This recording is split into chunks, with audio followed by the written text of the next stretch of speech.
All right, we seem to have everyone ready here, and our time is right at 4 o'clock. This is right at the start time, so let's see if they're going to go. There we saw that nice synchronized blade flip into the water from the Mercyhurst boat. I like that. Mm-hmm. Everyone sitting ready? Even the coxswain, man, there she is poised for action in that Mercyhurst boat. Boom. And off we go with these women in the D28s.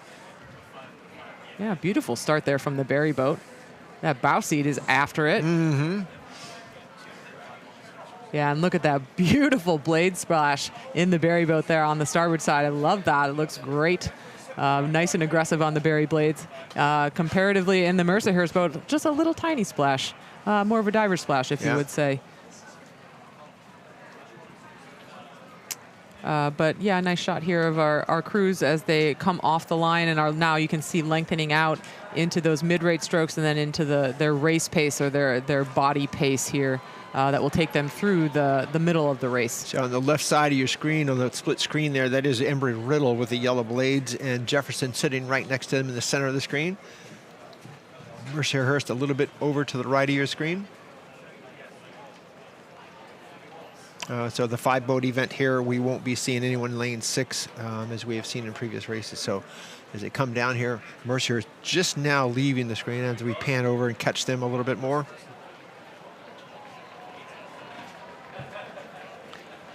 Almost seems like there's a big gap there, but that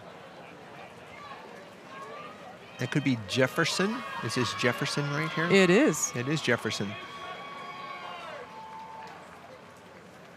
Yeah, it might be. Yeah, and you know what? That's right, because they got to go around the abutment. And it just looked there was a big gap in between, and no, that's clearing the abutment. So my bad there. That's Jefferson we're looking at rather than Mercyhurst, but Mercyhurst was way off to the right-hand side, now out of the picture. Yeah, of course, this turn is just challenging for everyone in more ways than one. It's challenging for us as commentators looking at this view kind of head-on for these racers as they approach the turn at an angle before they get into the main part of the race course.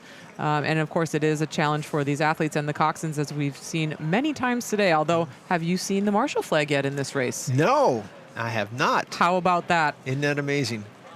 All right. So Barry made that turn, Mercyhurst made that turn prior to Barry, and we have not seen the FIT boat yet over there in lane 1.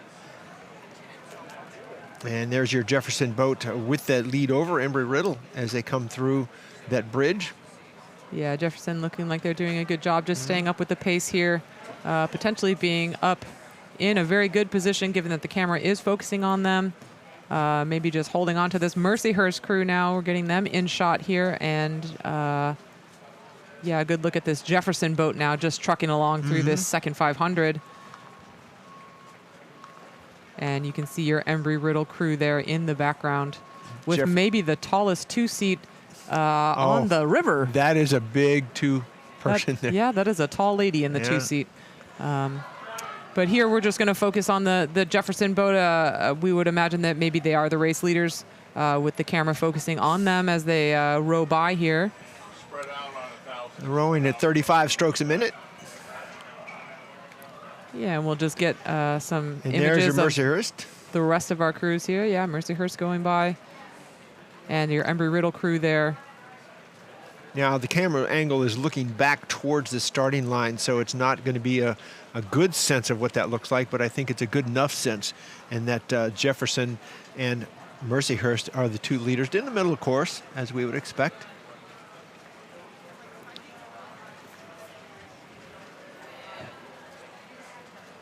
Yeah, but it does look like these two crews out in front are starting to distance themselves from our positions 3, 4, and 5.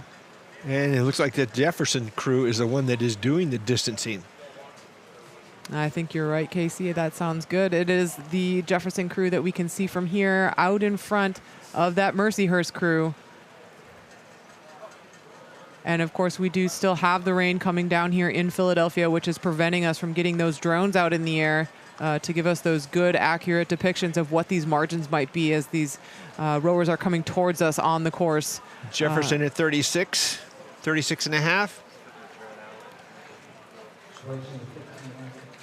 Yeah, with these two lead crews out in front. It does look like we are going to have a pretty serious situation on our hands for that bronze medal race. It does look like we have the other 3 boats in this race all in contact with one another. Yeah, the 3 Florida crews are unfortunately trailing, but they are all in contact with each other.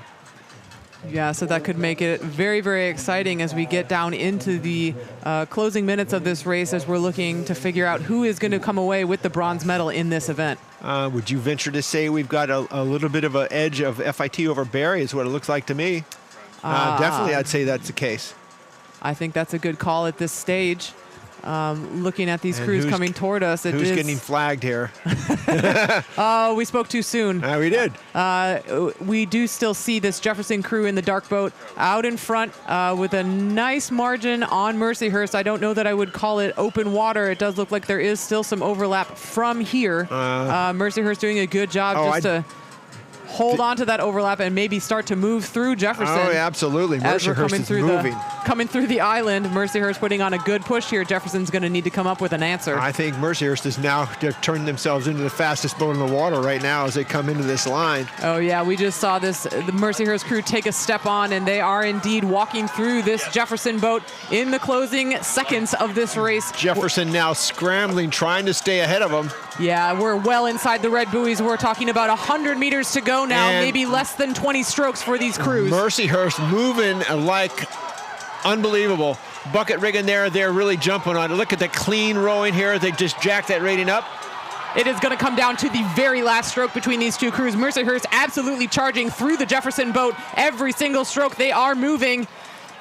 And behind them, coming up in the field, it is going to be Embry-Riddle that has moved through these other 2 crews, Barry and FIT, to take the bronze medal. But what a great race we have still on the course between Barry and FIT for those last 2 positions in this race. Wow. We're going to have to wait for official results, I think. We got very excited. I'm on my feet here. Casey did a better job of staying in his seat. But I am up and craning around just to see if I can figure out what is happening down there at the bridge. Very, very exciting stuff from all of these women in these D28s. Great, great racing between Jefferson and Mercyhurst. We're waiting for those official times to figure out who is going to be your Dad Vail gold medalist in these women's D28s.